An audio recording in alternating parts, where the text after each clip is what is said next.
For 30 years, my husband made me reuse tea bags and swore we were bankrupt. But when I found the secret bank key in his shoe, I discovered he wasn't poor, he was a multimillionaire. So I let the judge decide who gets to keep it all. The Quiet Case Files.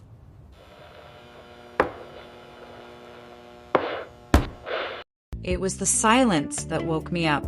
For 30 years, the old furnace in the basement had rattled and groaned, a constant reminder that our house was falling apart.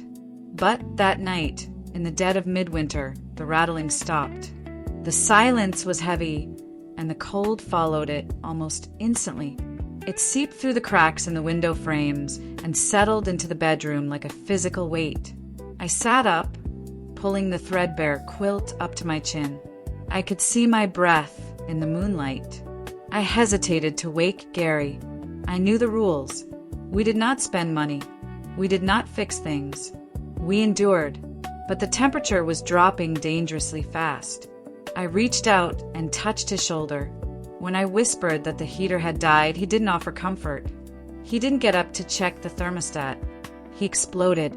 He sat up in the dark, his voice booming off the freezing walls. He screamed that I was trying to ruin him. He asked if I had any idea how much a service call cost.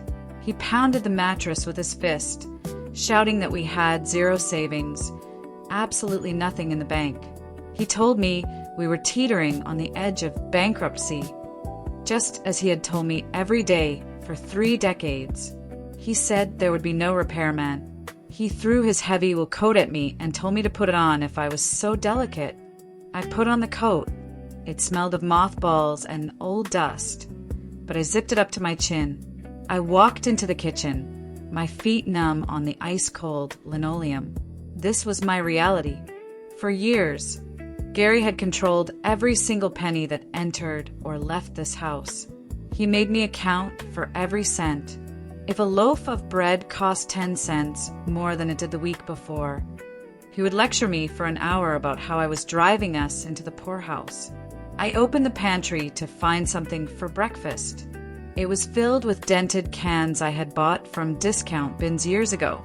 I stared at a can of peaches that had expired in 2012. We ate food that other people threw away. I made a cup of tea, reusing a dried-out tea bag for the 3rd time, just as he insisted. The water was barely lukewarm because he had turned down the water heater to save electricity. The next morning, I woke up and saw white frost clinging to the headboard of our bed. My joints ached so badly I could barely stand. I looked at Gary, snoring under a mountain of blankets, and something inside me finally snapped. It wasn't just the cold, it was the cruelty. I knew I could not survive another winter like this. I wanted to leave. I wanted to scream. But as I stood there shivering, I remembered his constant refrain. "We are bankrupt." I believed him. I thought I was trapped in a pauper's grave, too poor to even afford a consultation with a divorce lawyer. I had no idea that the key to my freedom was currently hiding inside his dirty shoe. It happened on a Tuesday evening, over a grocery receipt that totaled $5.40. I had dared to buy fresh milk and a loaf of bread that wasn't from the clearance rack. Gary stood in the center of the kitchen, his face turning a deep, terrifying shade of purple. He was screaming that I was reckless. That $5 was enough to bankrupt a family in our precarious position. He slammed his hand on the counter, the veins in his neck bulging. Then, the shouting stopped abruptly. He clutched his chest, his eyes going wide with a fear I had never seen in him before.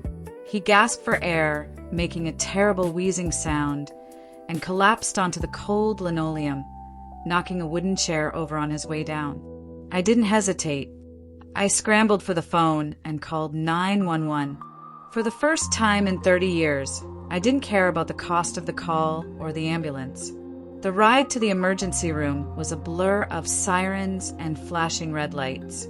I sat in the front seat, my hand shaking uncontrollably in my lap. When we arrived, the paramedics wheeled him straight through the double doors.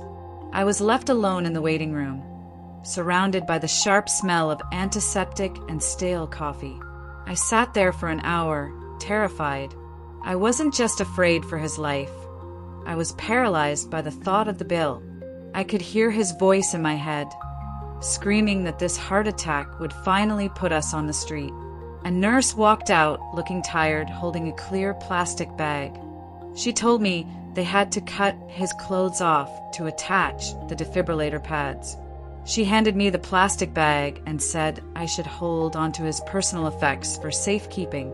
I took the bag, my fingers brushing against the cold fabric of his trousers. At the bottom, heavy and distinct, was his ankle wallet. He wore it under his sock every single day, claiming it was the only way to keep pickpockets from stealing our last few dollars. I sat down in the corner of the waiting room and unzipped the Velcro pouch.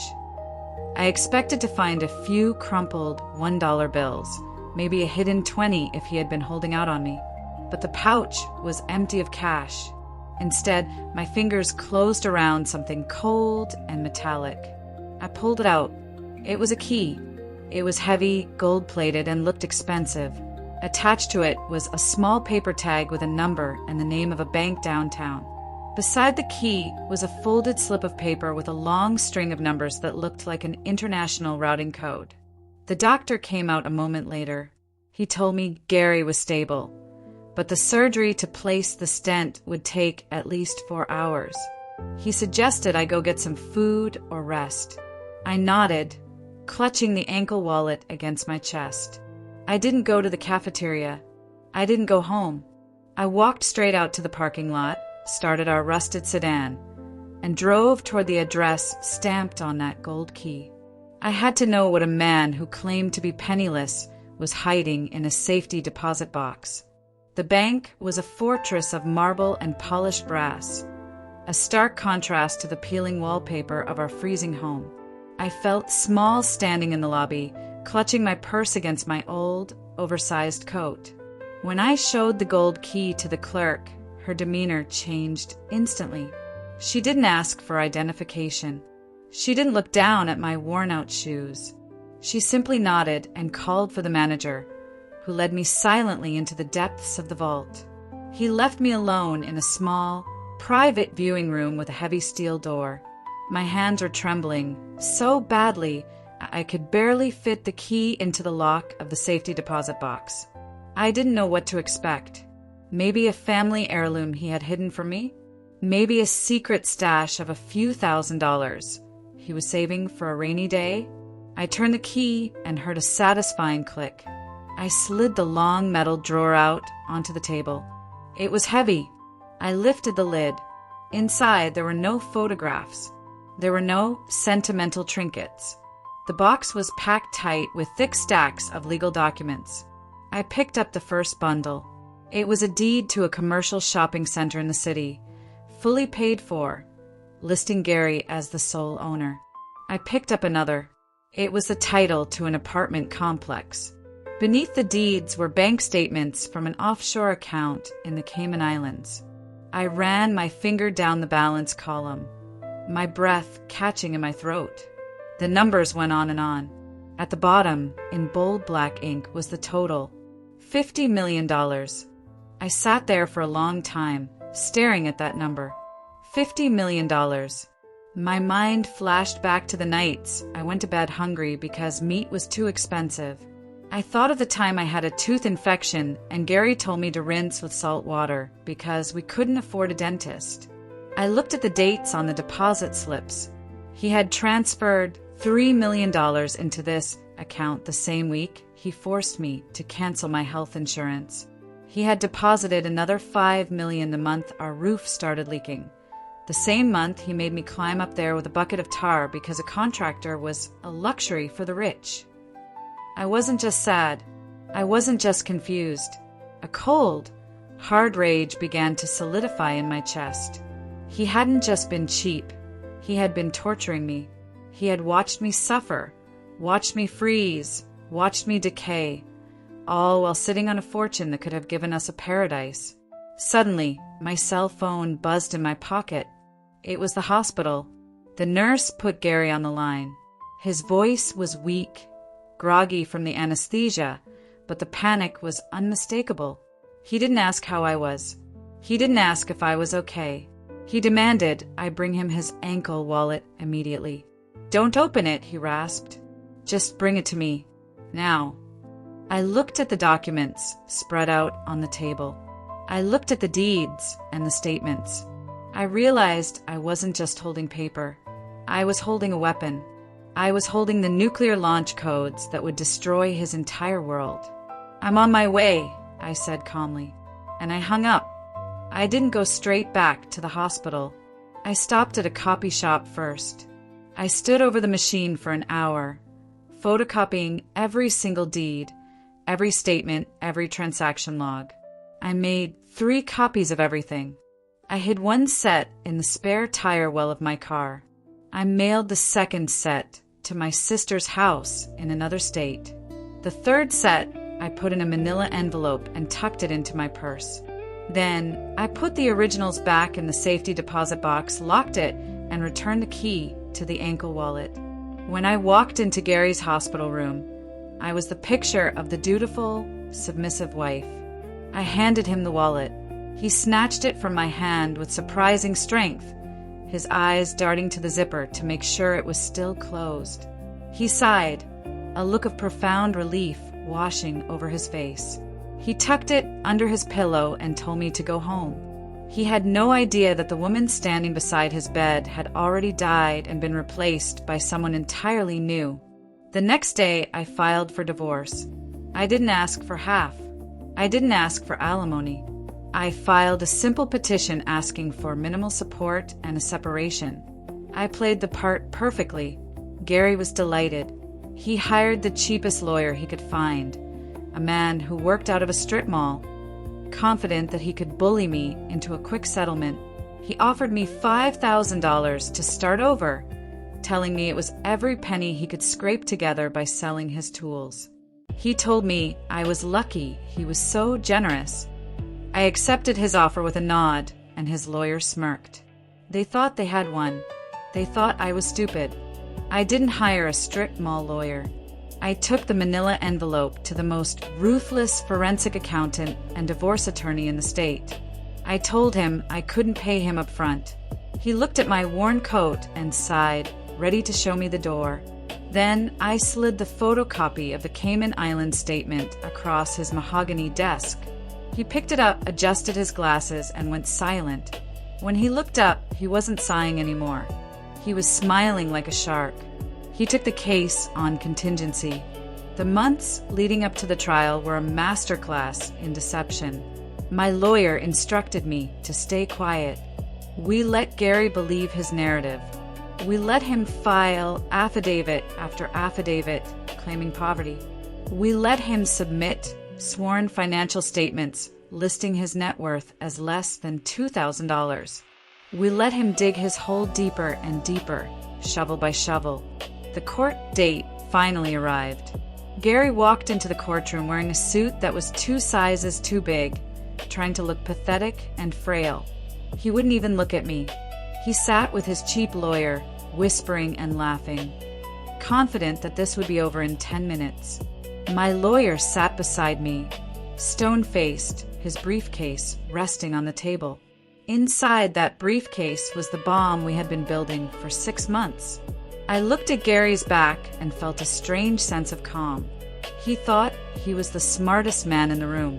He had no idea that he was about to walk into a buzzsaw. The proceedings began with the usual formalities. Gary took the stand first. His lawyer led him through a rehearsed sob story about his failing health and our financial ruin. Gary wiped away fake tears, testifying that the heating bill alone was enough to break him. He swore under oath that he had less than $500 to his name and that the $5,000 settlement he offered me was borrowed money he would have to work for years to pay back. The judge, a stern woman with sharp eyes, looked at him over her spectacles. She asked him one final time, "Mr. Smith, do you swear that you have fully disclosed all assets, property, and accounts in your possession?" Gary looked her dead in the eye. He didn't blink. "Yes, Your Honor," he said, his voice trembling with feigned sincerity. "I have nothing left." That was the signal. My lawyer stood up. He didn't shout. He didn't pace. He simply walked to the center of the room and said, "Your Honor, I would like to present Exhibit A." He handed a thick binder to the bailiff, who passed it to the judge. Then he handed a copy to Gary. The silence in the courtroom was absolute. The judge opened the binder. Her eyes scanned the first page, then the second. Her expression shifted from boredom to confusion, and then to a cold, hard fury. Gary looked down at the document in his hands. It was the Cayman Island statement. His face went white. All the color drained out of him so fast I thought he might faint. He looked up at me, his mouth opening and closing like a fish out of water. The trap had snapped shut. My lawyer didn't let up. He walked Gary through every single page. "Is this your signature on the deed for the shopping mall?" he asked. "Is this your passport number on the offshore account?" Gary couldn't speak. He stammered. He tried to claim he didn't know what those documents were. He tried to say it was a mistake, but the evidence was overwhelming. The dates, the signatures, the bank codes, it was all there. Then, my lawyer dropped the final hammer. He turned to the judge and cited the Rossi legal precedent.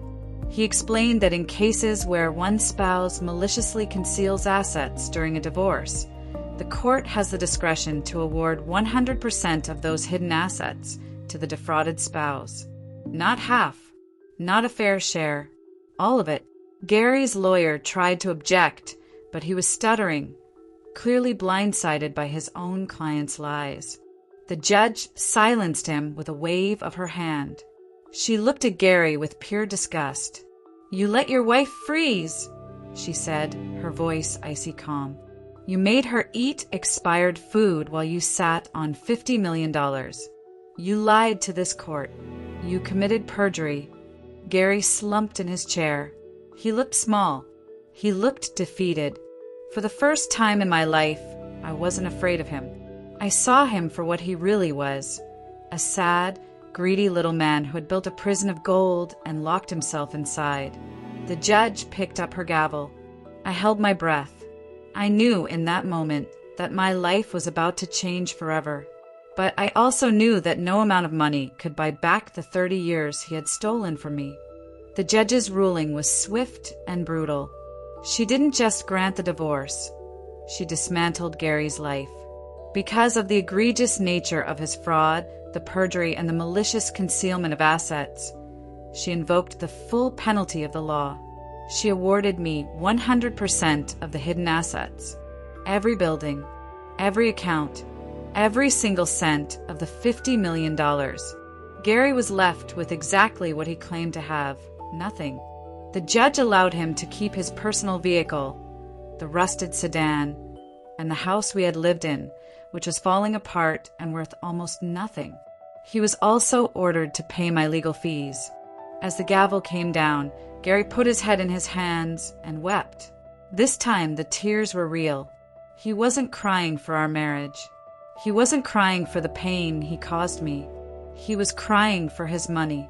I walked out of that courtroom without looking back. I didn't say goodbye. I didn't gloat. I simply walked into the sunshine, took a deep breath of fresh air, and hailed a taxi.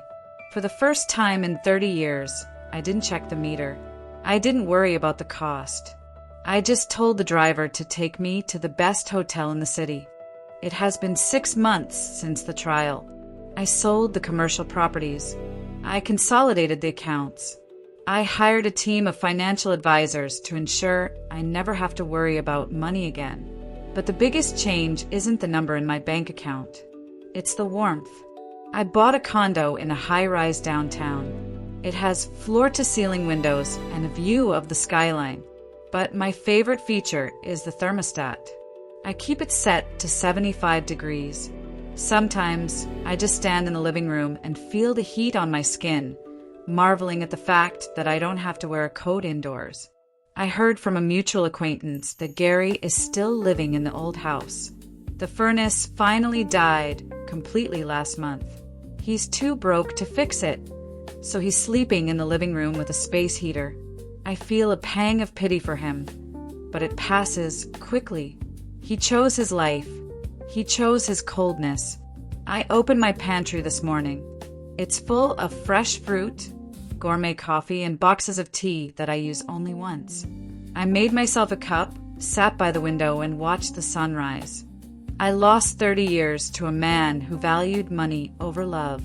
I can't get those years back, but I have the rest of my life ahead of me, and I promise you this: I will never, ever be cold again. If you enjoy radio-style stories like this, please consider staying with us. This is QCF.